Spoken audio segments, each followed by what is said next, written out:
मित्रों नमस्कार। आपका हमारे YouTube चैनल सोच बदलो देश तुम्हारा है पर स्वागत है। आज हम इस वीडियो के माध्यम से यह बताने की कोशिश करेंगे कि कैसे कुछ दोगलों की वजह से आर्य गडरियों का इतिहास नष्ट किया गया है, जबकि सच्चाई यह है कि इस पृथ्वी पर सबसे ज्यादा लंबे समय तक केवल गडरिया राजाओं का ही सुशासन था। लेकिन कुछ दोगलों ने अपने स्वार्थ हित के लिए गडरिया समाज त्याग कर कुछ नए नए वंश गोत्र कुल बना लिए। बाद में यही दोगलों ने वर्ण व्यवस्था की उत्पत्ति की, जो मानव समाज में जहर के समान घुल गया और मानव मानव में भेद और ऊंच नीच की भावना उत्पन्न हो गई और मानव समाज बिखरते बिखरते इतना बिखर गया कि संप्रदायों का जन्म हुआ। यहूदी, पारसी, ईसाई, जैन, बौद्ध, मुस्लिम और सिख, यही वह सब संप्रदाय थे। इन्हीं सब संप्रदायों की वजह से आज भी मानव जात का अस्तित्व मिटने की कगार पर खड़ा है। यह वर्ण व्यवस्था है क्या चीज, इसको समझना बहुत जरूरी है। आप सभी को यह तो पता ही है कि 17वीं और 18वीं शताब्दी तक मानव का मुख्य पेशा पशुपालन और कृषि कार्य ही था। कोई वैज्ञानिक स्रोत नहीं था। सादा जीवन ही मानव की मुख्य अवधारणा थी। लेकिन आप सभी अगर 1000, 2000, 3, 4000 वर्ष पूर्व की मानव जीवन की स्थिति का पता लगाएंगे तो आप सोच में पड़ जाएंगे कि कुछ मानव समाज पशुपालन और कृषि कार्य करता था और कुछ मानव समाज नदियों, झीलों, जलाशयों और जंगलों पर निर्भर थे। कोई शाकाहारी था तो कोई मांसाहारी। इन्हीं मानव जाति की सभ्यता में से कुछ दोगले निकलकर मानव जाति पर शासन करने की सोची। इन दोगलों मानवों ने वंश, कुल और गोत्र को आगे कर अपने आप को ऊंचा दिखाने की कोशिश करने लगे और उन्होंने अपने राजतंत्र के इर्द गिर्द वर्ण व्यवस्था जैसा जाल बुना और इसी वर्ण व्यवस्था के जाल की वजह से ही अनेक पंथों और संप्रदायों का जन्म हुआ। पंथ और संप्रदाय के जन्म होते ही मानव एक दूसरे का शत्रु होने लगा। 5000 वर्ष पूर्व यह शत्रुता का बीज बोया गया, जो अभी तक चला आ रहा है और यह तब तक चलेगा जब तक 80% मानव खत्म नहीं हो जाएंगे। आप सभी से यह बात पूछना चाहता हूं कि जब इन दोगलों ने वर्ण व्यवस्था बनाई थी तो उसमें मानव के 4 वर्ण रखे गए थे: ब्राह्मण, क्षत्रिय, वैश्य और शूद्र। आजकल कुछ दोगले ब्राह्मणों को ज्ञानी, क्षत्रियों को राजा, वैश्य को व्यापारी और शूद्र को सेवा करने वाला बताते हैं, जबकि इसके विपरीत गडरियों ने वेद के श्लोक काव्यों को ध्रुपद राग के माध्यम से गाया करते थे और इसी वेद की सूक्तियों को एकत्रित कर व्यास जी ने ऋग्वेद की रचना की और इसी आर्यवंशी गडरिया में जन्म लेने वाले श्री कृष्ण जी ने गीता कही। व्यास जी ने ही महाभारत लिखी थी। वाल्मीकि जी ने रामायण रची थी। यह सब कौन थे? ब्राह्मण तो नहीं थे। हाँ, एक बात है कि इन्हीं वेद, गीता, महाभारत और रामायण के कुछ अंश निकालकर कपोल कल्पित धर्म शास्त्रों की रचना की और इन्हीं धर्म शास्त्रों के सहारे झूठ सच मिलाकर अपनी आजीविका चलाते थे और समाज को यह संदेश देते थे कि वे ब्रह्मा के मुख से पैदा हुए हैं, क्योंकि उस समय ब्राह्मण दलित या भिक्षुक होता था। लेकिन आजकल कुछ दोगले लोग भिक्षुक या दलित शब्द एससी या एसटी समाज के लिए इस्तेमाल करते हैं, जो कि सरासर झूठ है। अब बात करते हैं क्षत्रिय वर्ण की। दोगलों की सोच तो देखो। कहते हैं हम राजपुत्र या राजपूत हैं, मतलब कि क्षत्रिय हम ही पहले राजा हुआ करते थे। तो उनसे यह पूछना चाहता हूं कि शुरू से ही पूरे भारतवर्ष पर 90% गडरिया राजाओं ने शासन किया था।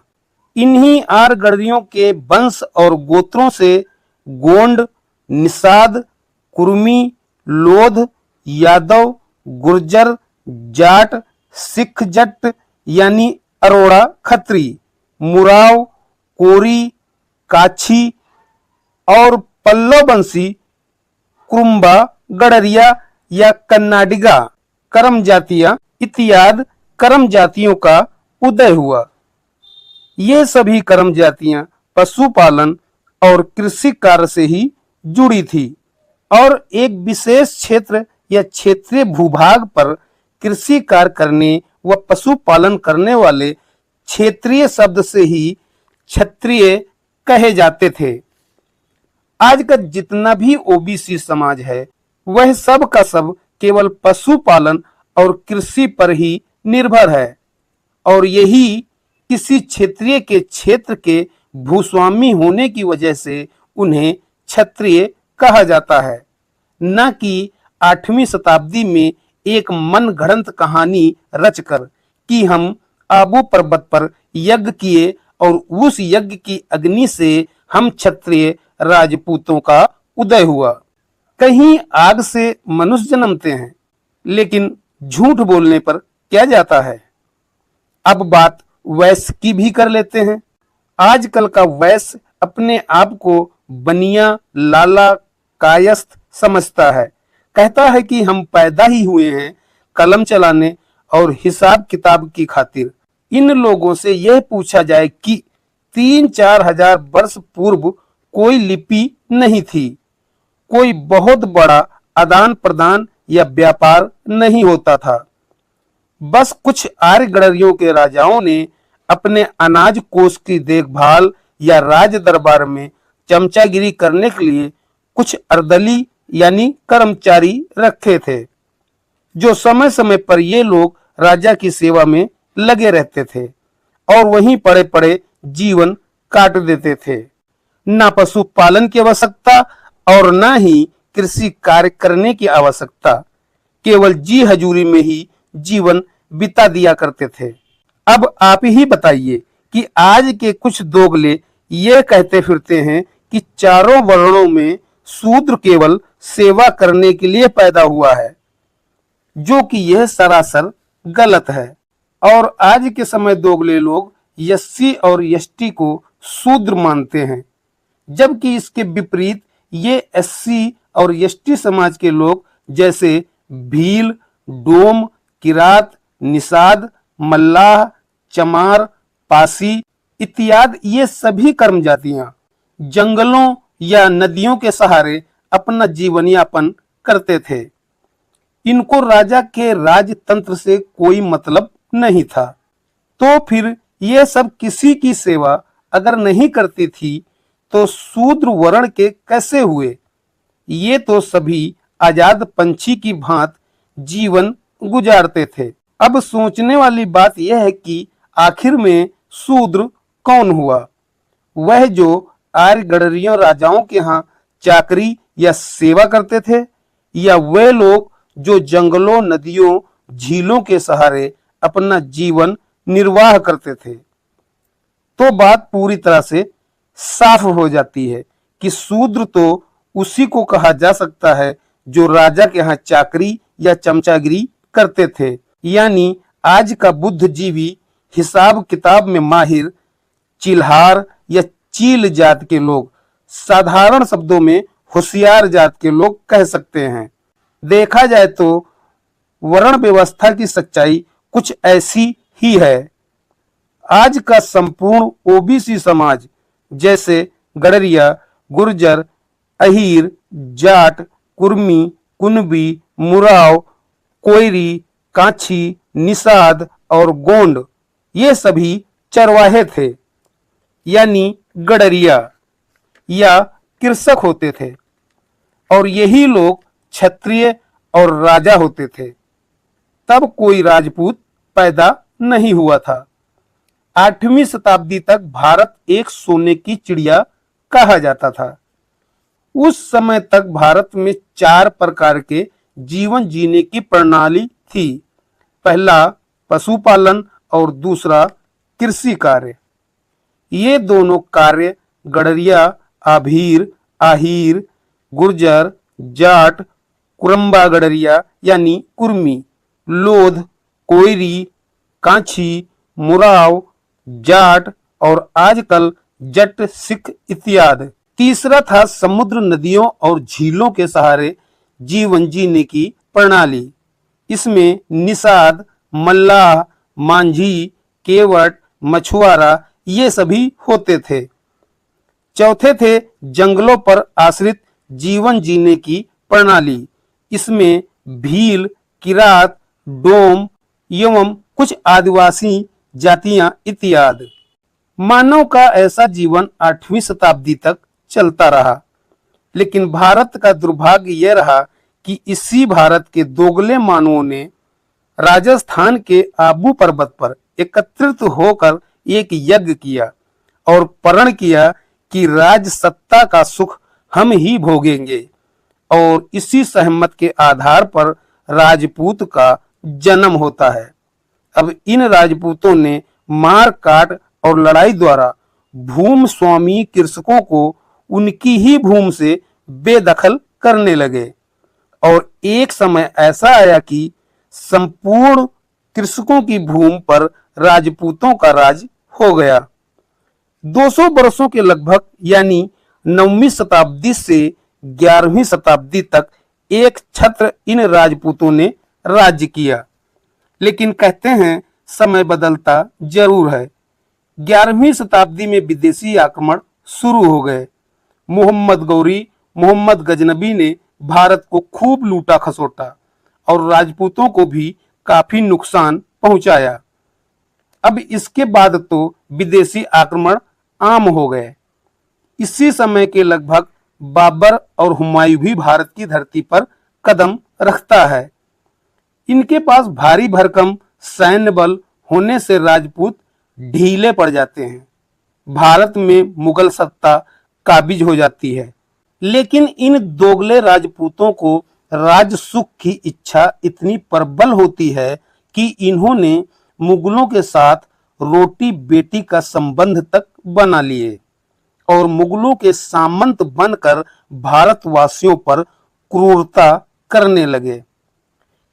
13वीं शताब्दी से 17वीं शताब्दी तक यानी 400 वर्षों तक मुगलों की जी हजूरी करके अमर्यादित सुख को भोगा। इस समय तक आम कृषक को उनके जमीनों से हटाकर खुद जमीन के मालिक या जमींदार बन गए। ये समय राजपूतों का स्वर्ण काल था। 17वीं शताब्दी में जब भारत में अंग्रेजों का आगमन हुआ तो देखा कि यहाँ की जात व्यवस्था काफी पेचीदा मसला है। राजपूतों को कैसे हैंडल किया जाए, तो उन अंग्रेजों ने समाज में सर्वश्रेष्ठ कहने वाले ब्राह्मणों और कायस्थों को अपने यहाँ उच्च पद देकर और उनके सलाह द्वारा राजपूतों की शासन व्यवस्था को ध्वस्त किया। अंग्रेजी हुकूमत कायम हो गई और भारत गुलाम देश बन गया। ये हमारे भारत देश के राजपूत ब्राह्मण और कायस्थ थे, जो आजकल देशभक्त होने का स्वांग रचते हैं। हमारे देश की यह कैसी विडंबना है कि जो पशुपालन और कृषक का कार्य करता था उसे प्रजा समझा जाता था, जबकि यही लोग जीवनदाता या अन्नदाता थे, यानी कि ओबीसी समाज के लोग। वहीं दूसरी तरफ एससी और एसटी समाज के लोगों को नीची जात का कहकर शूद्र वर्ण से संबोधित करते हैं, जबकि शूद्र तो राजतंत्र के इर्द गिर्द यानी दूर दूर तक नहीं होते थे। उनकी शैक्षिक, धार्मिक, संस्कारित क्रिया किसी भी प्रकार से ऊंचे वालों को स्वीकार्य नहीं थी, तो उनको शूद्र क्यों कहा गया? वह शूद्र नहीं थे, वह सभी वीर, साहसी, निडर एवं फ्रीडम फाइटर थे। इसके विपरीत शूद्र उन्हें कहा जा सकता है जो राजतंत्र के इर्द गिर्द नौकरशाही में लगे रहने वाले कर्मचारी और अर्दली थे। ये सभी उच्च जातियों के लोग ही थे जो आजकल अपने आप को भगवान से कम नहीं मानते हैं। अब शायद आपको पता चल गया होगा कि वर्ण व्यवस्था की सच्चाई क्या है। कहने का मतलब चित भी उनकी, पट भी उनकी, यानी जिसकी लाठी उसकी भैंस। इस कुटिल नीति को उखाड़ फेंकने के लिए शिक्षित बनना पड़ेगा। अगर शिक्षित होने के बावजूद भी कोई सम्मानजनक पद नहीं मिलता है तो किसी भी प्रकार का स्वरोजगार करें। अगर यह भी ना हो सके तो राजनीति में कूद पड़ो। कुछ तो करो, रोना मत रो कि हम असहाय हैं। सनातन धर्म के विरुद्ध कभी भी न जाओ। ऊंची जात वालों से मित्रता करो और उनकी कार्यशैली व जीवन शैली सीखो। अगर दूसरों को इज्जत दोगे तो आपको भी इज्जत मिलेगी। सोशल मीडिया पर भ्रामक भ्रांतियां न फैलाओ। एकजुट रहने की जिज्ञासा होनी चाहिए। सच बात बोलने की क्षमता रखो। इन्हीं सब से भारत को अखंड भारत देश बनाया जा सकता है। बंटोगे तो कटोगे, ऐसा विचार मन में हर वक्त हर समय होना चाहिए। इसीलिए भैया हम बार बार कहते रहते हैं कि सोच बदलो, देश तुम्हारा है। वीडियो आपको कैसी लगी कमेंट्स जरूर करना। और हाँ, अगर वीडियो पसंद आई हो तो लाइक, शेयर और सब्सक्राइब जरूर करें। वीडियो देखने के लिए धन्यवाद। जय श्री राधा कृष्णा, जय सनातन धर्म की, जय श्री सीताराम, हर हर महादेव।